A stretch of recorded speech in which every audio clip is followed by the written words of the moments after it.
Chapter 15. The Aftermath. The palace courtyard was a battlefield of charred stone and smoldering beams. Smoke still curled from the ruins as dawn broke over Jerusalem. Servants moved like ghosts, sweeping ash, carrying buckets, whispering prayers. Ammiel stood beside the well, exhausted but alert. He had not slept. None of them had. Benaiah approached, armor blackened with soot. The conspirators have been secured. The fire was meant to destroy the armory and ignite the palace from within. Ammiel swallowed. If they had succeeded. Benaiah nodded grimly. The kingdom would have fallen into chaos. David emerged from the palace, cloak singed, eyes shadowed with fatigue. Yet his posture was steady, unbroken.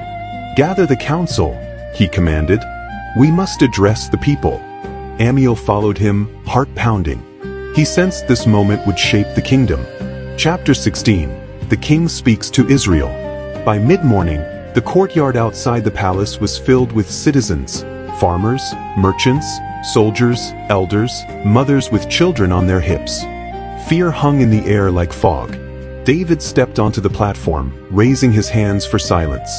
"My people," he began, voice carrying with the strength of a seasoned warrior and the tenderness of a shepherd, "last night, enemies rose from within our own walls." Gasps rippled through the crowd. They sought to burn the palace, to divide the tribes, to seize the throne God has entrusted to me. He paused, letting the weight of his words settle. "But hear me now, Israel stands. The palace stands. And the Lord who delivered me from lions, bears, and giants has delivered us again." A murmur of relief swept through the crowd. David continued, "Some say a king must rule with iron. Others say he must rule with mercy. But I say a king must rule with God." He placed a hand over his heart. "I am not king because I am strong. I am king because the Lord chose me. And as long as I breathe, I will walk in his ways, with righteousness, justice, and humility." Ammiel felt chills. David's voice rose.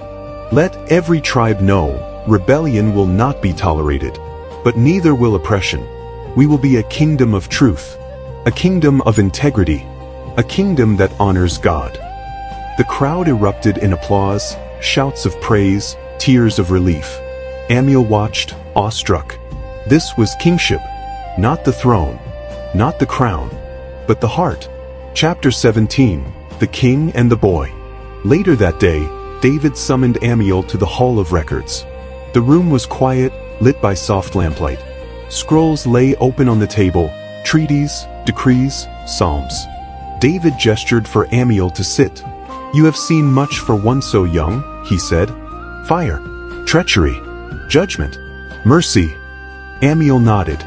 "I have learned much, my king." David studied him. "Tell me, what have you learned?" Ammiel hesitated, then spoke softly. "That a king must be strong, but not cruel, merciful, but not blind. That he must listen to truth, even when it comes from a child." David smiled. "And what else?" Ammiel took a breath. "That a king must walk with God, or he will lose the kingdom and himself." David's eyes glistened. "Well said." He reached into a chest and withdrew a small object, a carved wooden seal, engraved with the royal emblem. He placed it in Ammiel's hand. "This belonged to my first scribe," David said. "A man of great integrity. I give it to you now." Ammiel stared at the seal, stunned. "My king, I am not worthy." David shook his head.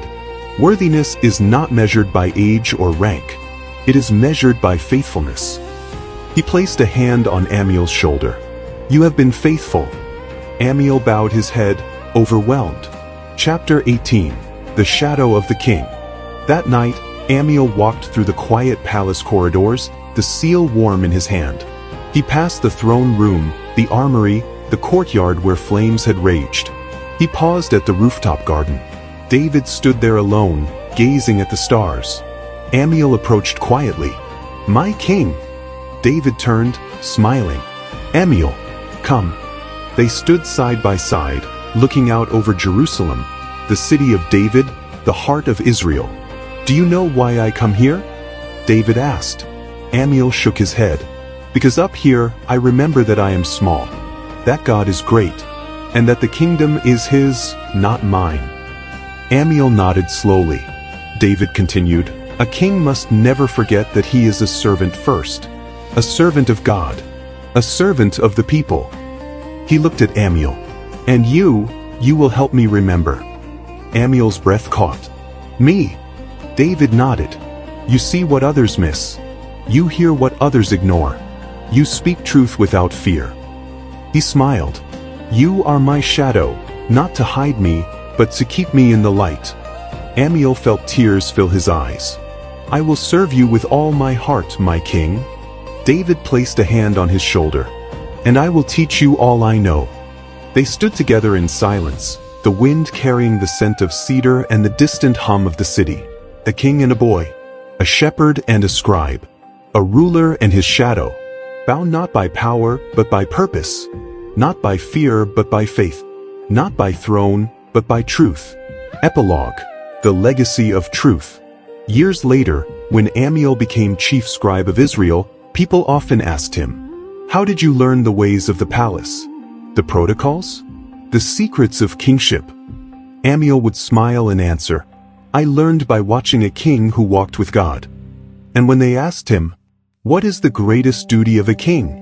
he would reply, "To rule with righteousness, to judge with integrity, to love with mercy, and to walk humbly with the Lord." For Ammiel had seen the heart of David, not the warrior, not the ruler, but the man after God's own heart. And he carried that truth all his days.